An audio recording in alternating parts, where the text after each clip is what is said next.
Waandishi wa habari, ninawashukuru kwa kuja na ninafurahia mpo kwa wingi wenu. Tumekutana hapa si kwa sababu tu ya kuona kuna mtikisiko, lakini kiukweli azma ya kukutana ni kuchora mstari wa kutoka zama za kufanya siasa maigizo na kuja kwenye siasa really. Narudia, kwenye conclusion ya press conference hii tunataka kuchora mstari wa zama za siasa za maigizo kwenda kwenye siasa really. Maanake tunataka kuhakikisha kwamba chama kinajivua taswira mbaya kwa umma na kwa taifa na kwa wanaharakati wote, na kuvaa taswira ya mapambano ya ukombozi, redemption history. Ikumbuke chama kilikuwepo na kilileta mabadiliko yanayotakiwa. Sitakwenda sana kwenye historia, ingawaje ninajua ninyi kwa wingi wenu mnataka kujua ni majibu gani chama na makatibu wa mikoa watajibu kuhusu press conference iliyofanywa na makatibu wanne wa mikoa ya Manyara, Morogoro, Njombe na Tabora, ambao kimsingi makatibu hawa hawakutumwa na katibu yeyote wala hawakutumwa na wao wenyewe. Narudia, makatibu hawa hawakutumwa na makatibu wenzao wowote wa mikoa na wala hawakutumwa na wao wenyewe, hawakujituma. Nitalifafanua katika hatua ya 4 ya press release yangu. Vipengele viwili tu vya kikatiba, yani kwa favor ya umma, sio kwa favor yao, kwa sababu kama ni viongozi lazima wajue katiba.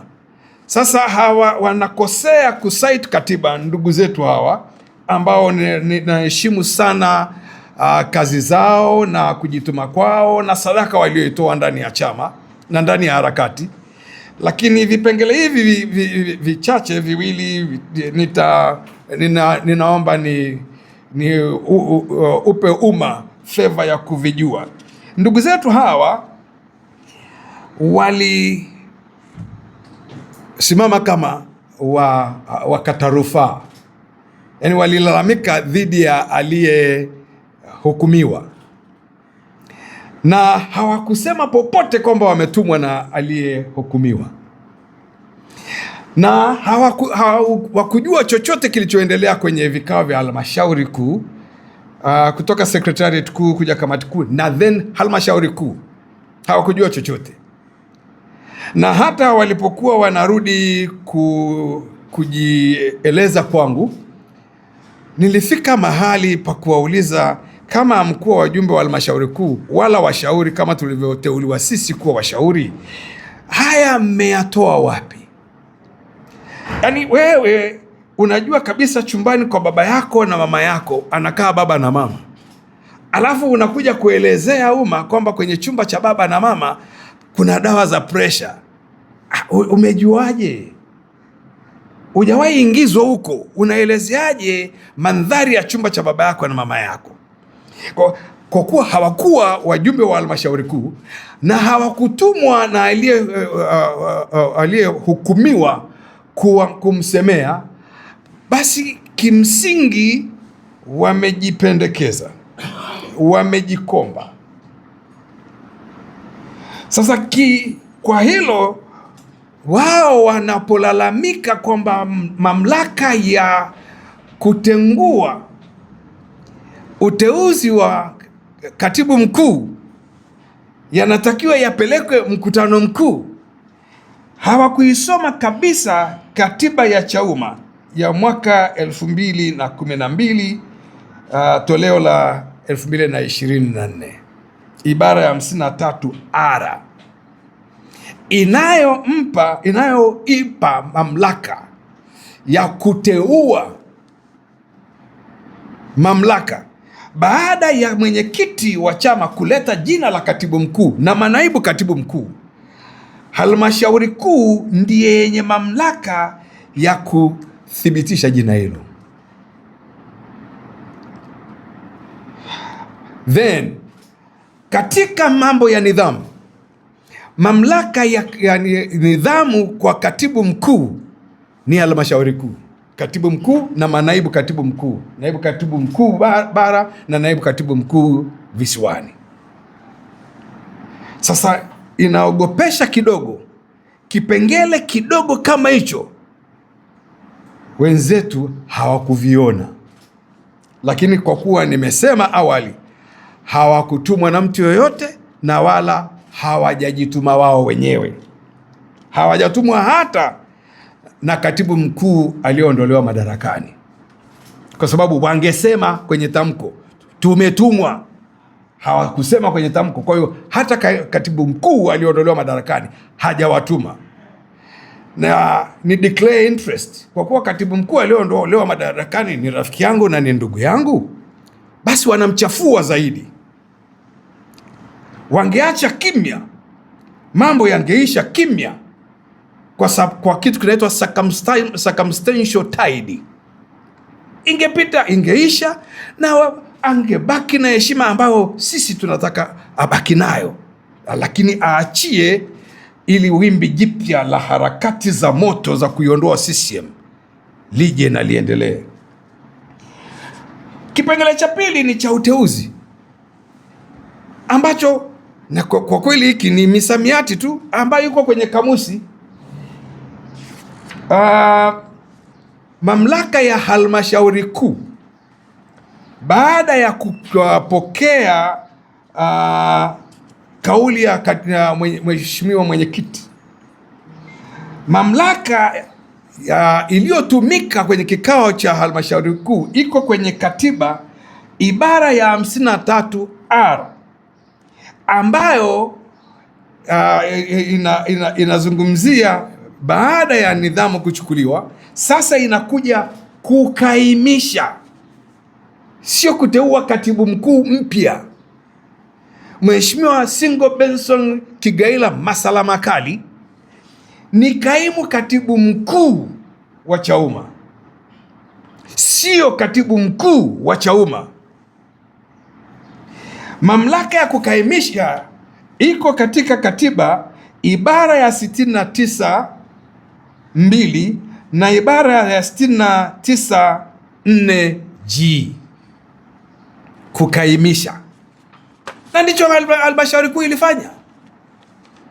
Kwa Benson, kwa mujibu wa katiba, atakuwa kaimu katibu mkuu kwa muda wa miezi 6, ndipo kama itabidi aendelee, vifanyike kikao kingine kwa ajili ya kutengeneza ukaimishaji mpya. Ikifika ni lazima awe katibu mkuu, sasa lazima awe katibu mkuu. Kama mwenyekiti anatoka bara, katibu mkuu atatoka Zanzibar. Kama mwenyekiti anatoka Zanzibar, katibu mkuu atatoka bara. Sasa hiki kipengele cha 69(4)(g) kinaelezea ukaimishwaji wa kati ya manaibu katibu wakuu wawili. Pale katibu mkuu anapokosekana ofisini, yuko safarini ama anaugua ama sababu yoyote ya kwenda likizo au nini, katibu mkuu aliyetoka bara nafasi yake itakaimiwa na naibu katibu mkuu aliyetoka Zanzibar. Na katibu mkuu aliyetoka Zanzibar nafasi yake itakaimiwa na katibu mkuu aliyetoka bara. Salum Mwalimu, kwa ajili ya masuala ya nidhamu, ameondoka ofisini. Nafasi yake, yeye alikuwa kutoka Zanzibar, nafasi yake sasa itakaimiwa na naibu katibu mkuu anayetoka bara. Ndivyo katiba inavyosema. kama ndugu zetu wana nafasi ya kurudi kwenye katiba, waende wakakisoma, wakavisome hivyo. Hii nimeitoa kwa public consumption. Sasa ninakuja kwenye mambo mahususi ambayo nina uhakika mnayataka, taifa linayataka, wanaharakati wanayataka. Baada ya kuona yaliyotokea, najua sisi makatibu wa mikoa kwa pamoja tumetengeneza waraka na tumeusaini kwa pamoja, makatibu wa mikoa tukiwa pamoja na mengine tumeelezea hayo, lakini tunataka kuuliza mambo kadhaa ili ninyi muwaambie Watanzania majibu tuliyotoka nayo.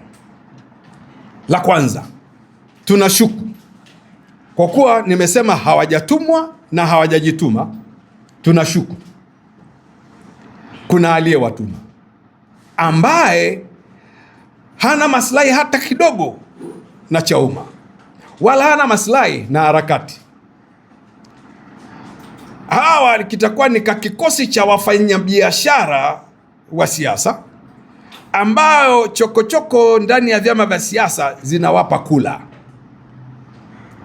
Hawa watakuwa ni wafanyabiashara wa siasa ambao chokochoko zozote ndani ya vyama vya siasa, tena vyama vyote serious, zinawapa kula. Tunahoji ilikuwaje waheshimiwa hawa, mmoja akatoka Tabora, mwingine akatoka Manyara, mwingine akatoka Njombe, mwingine akatoka Morogoro, waje Dar es Salaam kwa pamoja,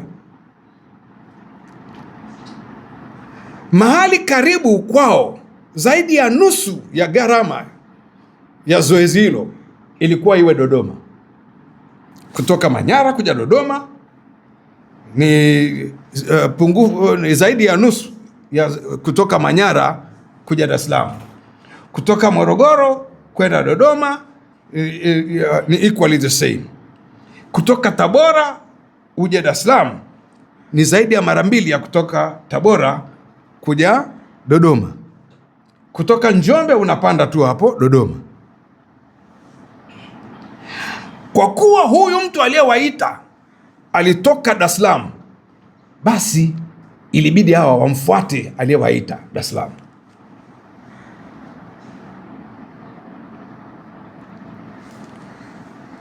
Hawa watu walijuaje Landmark? Wote wanatoka mikoani, Landmark Hotel. Kwa hiyo mwandaaji wa press ndiye aliyeandaa kikao Landmark Hotel.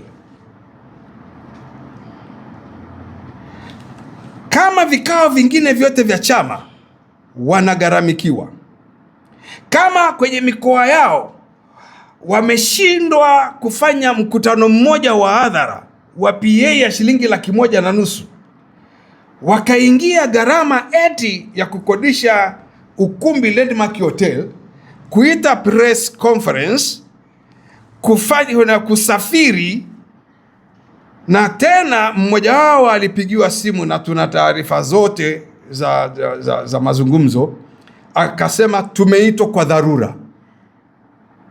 Huo udharura ulikuwaje kama hawakuja kutimiza malengo na masharti ya aliyewaita?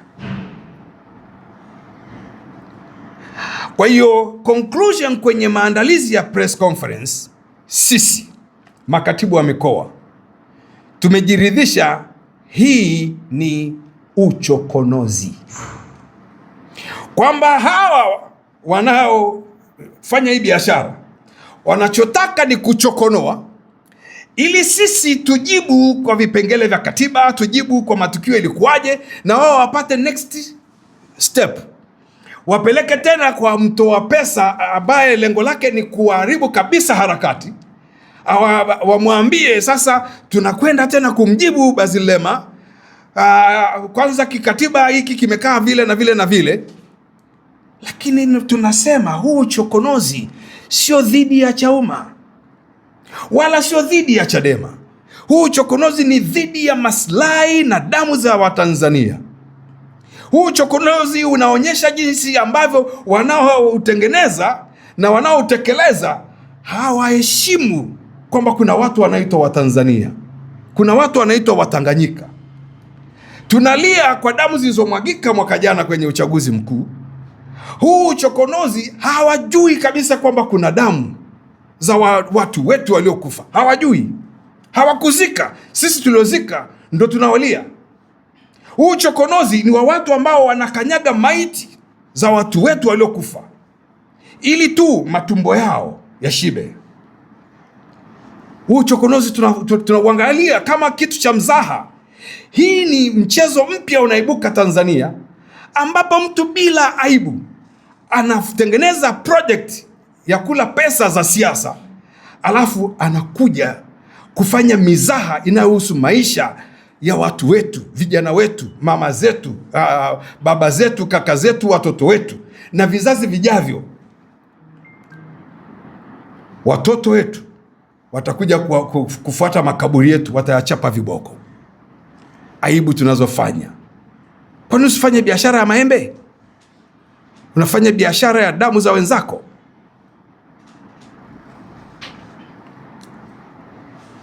Kipengele cha tatu niliwaambia nina vinne tu. Cha tatu kwa lugha ya sayansi ya siasa kinaitwa infatuation. Infatuation manake ni ufanyaji wa mambo ambapo wasema ukweli ni waongo na wasema ukweli ni wasema ukweli ni waongo na wasema uongo ni wa kweli. Hiyo tunapoifanya inversion. Je, Tanzania tumefikia mahali mtu akisema ukweli ni muongo na ni adui? Tumefika mahali mtu akisema uongo ni shujaa? Perhaps. Hili ni swali la taifa zima, ni swali la wasomi. Toeni sababu kwa nini taifa limefika hapa, alafu muangalie hivi michezo hivi kama vinafanywa na watu sisimizi au wadogo. Alisemaga Dr. Slaa wakati fulani, mtoe tiba haraka sana kuliokoa hili taifa. Kwenye infatuation hii mimi nawauliza wale wakubwa waliokutana Landmark Hotel, ambao mimi na wenzangu tunasema wanatekeleza operation humu ndani ya chama, wanatekeleza operation, ni maneno yangu sio ya chama, wanatekeleza operation inaitwa Operation Dodoki, yani kusafishana. Dodoki kazi yake kusafisha, sasa inaitwa Operation Dodoki. Na wauliza sasa, kama aliyehukumiwa hajaonyesha nia ya kutetewa, ninyi mmekuja kumtetea nani? Yaani wewe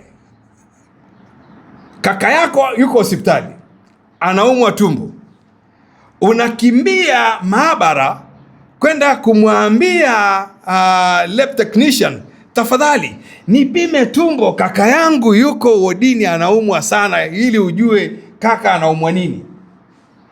Anayeumwa ni kaka yako, sio wewe. Kama wewe ndio uliyekuwa na miguu ya kukimbilia maabara, chukua sample ya kaka yako upeleke. Hatujaona sample ya Salum hapa, hawajaja na neno hata moja kwamba Salum anataka kukata rufaa. Mmetoka wapi na hilo? Kwenye infatuation ninasikitika, Salum ana mengi mema aliyofanya nchi hii. Sasa ninyi mnafanya vitu vya kumchafua zaidi. Yaani watu wanaona Salum, unajua kuna mahali nilikuwa napita kwenye magroup wanasema kumbe Salum alipoandika barua ya kuridhia na yaliyofanyika, mpaka akatoa na mapendekezo namna atakavyopokea adhabu aliyopewa na halmashauri kuu. Actually ilikuwa ni kamati kuu kwanza. Wakasema kumbe ilikuwa sizitaki mbichi hizi, ndio maana anatuma. Sasa hajatuma, wala mabwana wanaofanya hii kazi hawako Chauma. Mnamchafua ndugu yetu zaidi ya kumsafisha. Sasa lengo la nje la hiyo Operation Dodoki, kwanza na waomba Watanzania wasione kwamba lengo la nje, ile ultimate goal ni kuidhoofisha Chauma. Hapana, lengo la nje ni kudhoofisha harakati za ukombozi Tanzania. Tunaacha kujadiliana katiba mpya, tunaacha kujadiliana tume huru ya uchaguzi, tunaacha kujadiliana maslahi ya vijana, tunaacha kujadiliana shida ya mafuta na bei ya mafuta yanavyopanda, tunaacha kujadiliana sera ya afya ya nchi hii, tunaacha kujadiliana wizi wa rasilimali za hii nchi, madini yanaibiwa kama hayana mwenyewe, ziwani, bahari zetu zinakombwa samaki kama hazina mwenyewe. Tunaacha kujadiliana hivyo, tunajadiliana nani kaondolewa ofisini. Hawa mabwana wa hela wanachotaka tu ni hela. Hawawezi kuthubutu kuzima mradi wao wa kuuza hoja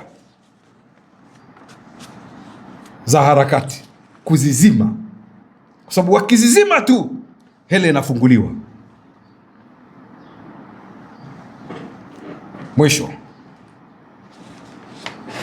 Mwisho unaitwa mchoro wa mstari.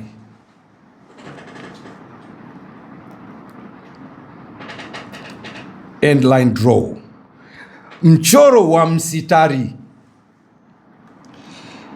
La kwanza, tunachora mstari tukiwa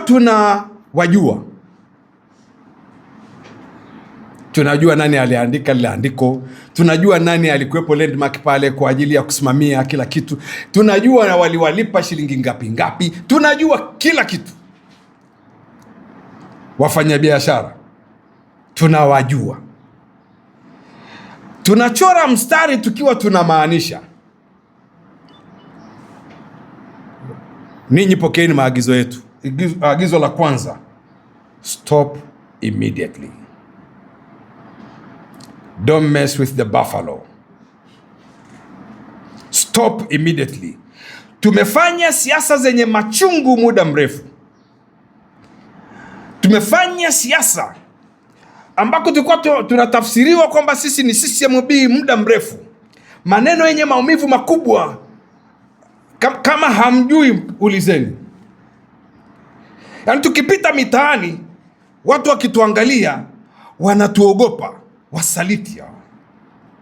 Tumefanya siasa, watu wanajua kabisa sisi ni waigizaji.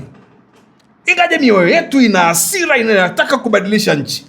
Tumezaliwa tufanye hivyo. Tumesarenda maisha yetu miaka mingi kwa ajili ya huu ukombozi wa nchi hii. Sasa tumeamua kwa bei yoyote, anayetoboa mtumbwi atupishe ili safari iendelee. Ametupisha.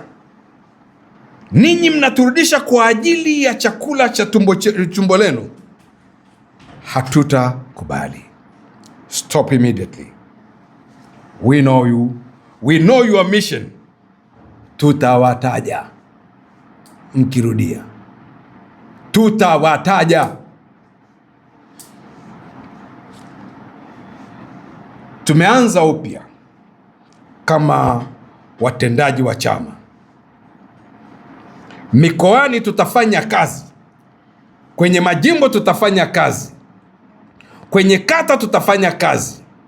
Tutashirikiana na vyama vyote vyenye lengo la kuiondoa CCM, na hatutaacha hata siku moja harakati ambazo Mungu ametuita tuzitekeleze. Tunaamua kuinua upya spirit ya ukombozi iliyozimwa na uroho wa wale wafanyabiashara wa siasa. Lengo ni kuamsha upya ari ya ukombozi na kuwainulia upya vijana wa nchi hii wenye malengo ya siasa, maono ya kutekeleza siasa in future. Tunaita kuhakikisha future za vijana wanasiasa hazizimwi. Baada ya kusema hayo, niwashukuru sana kwa kutusikiliza na niwaombe sasa muwaambie Watanzania hayo. Asanteni kwa kunisikiliza.